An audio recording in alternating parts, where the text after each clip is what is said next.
বাচ্চাদের ঠান্ডা লাগার পর বাবা মারা বড্ড চিন্তিত হয়ে যান।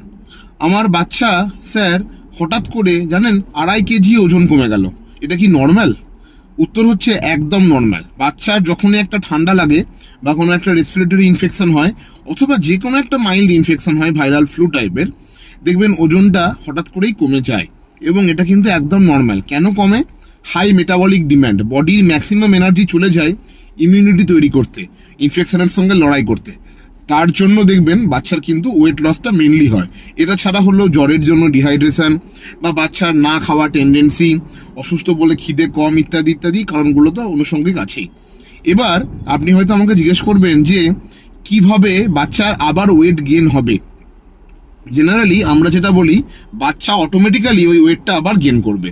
কিন্তু আপনি যদি বলেন যে না আমার বাচ্চা একদম ভালো করে খাওয়া দাওয়া করছে না বা বাচ্চার রিকভারিটা একদম ভালো হচ্ছে না, ঠান্ডা লাগার সেরে গেছে তবুও, উত্তর হলো নিউট্রিয়েন্ট ডেন্স ফুড। ক্যালোরি বেশি দিলেই যে বাচ্চা ওজন বেড়ে যাবে তা কিন্তু নয়। বাচ্চার হয়তো খিদে ভাবটা এখনো পুরোপুরি খোলেনি। কি করতে হয়? অল্প অল্প খাবার কিন্তু বারবার খাবার, মানে সুপার ফুড টাইপের বলতে পারেন। ধরে নিন আপনি 2খানা ডিমের পোচ দিলেন, হয়ে গেল, আর কিছু দিলেন না। ঘন্টা 3 পরে 1 গ্লাস গরম দুধ দিলেন, একটু বিস্কুট দিলেন 2 পিস, হয়ে গেল। তারপরে একটুখানি খিচুড়ি, গরম মুগ ডালের খিচুড়ি, সঙ্গে হয়তো একটা মাছ ভাজা বা মাছের ঝোল, হয়ে গেল। বিকালে একটা ফল, হয়তো ফলের সঙ্গে একটুখানি হয়তো সামান্য হালকা চিড়ে ভাজা বা হালকা ছোলা সিদ্ধ করা, হয়ে গেল। বিকালে হয়তো খানিক বাচ্চা 2টো শুকনো মুড়ি খেলো, হয়ে গেল। রাত্রিবেলা হয়তো আবার খিচুড়ি অথবা ভাত ডাল চটকে একটা খানিক ভালো করে হয়তো 1 পিস চিকেন দিয়ে বা 1 পিস মাটন দিয়ে বা মাছ দিয়ে বা ছানা দিয়ে, যেটা আপনারা খেতে পছন্দ করেন তাই দেবেন।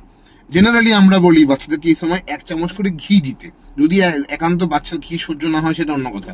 ঘি হচ্ছে প্রচন্ড নিউট্রিয়েন্ট ডেন্স একটা হেলদি ফুড, একটা হেলদি ফ্যাট, যেটা 1 চামচ দিলে মিনিমাম 50 ক্যালোরি বাচ্চার ফুড ডায়েটে অ্যাড হয়ে গেল।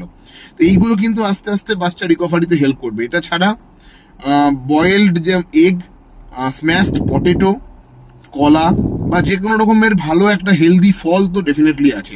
এইগুলো করলে কিন্তু দেখা যায় কোনো একটা লাং ইনফেকশনের পরে বাচ্চা রিকভারি খুব ভালো হয়। ধন্যবাদ।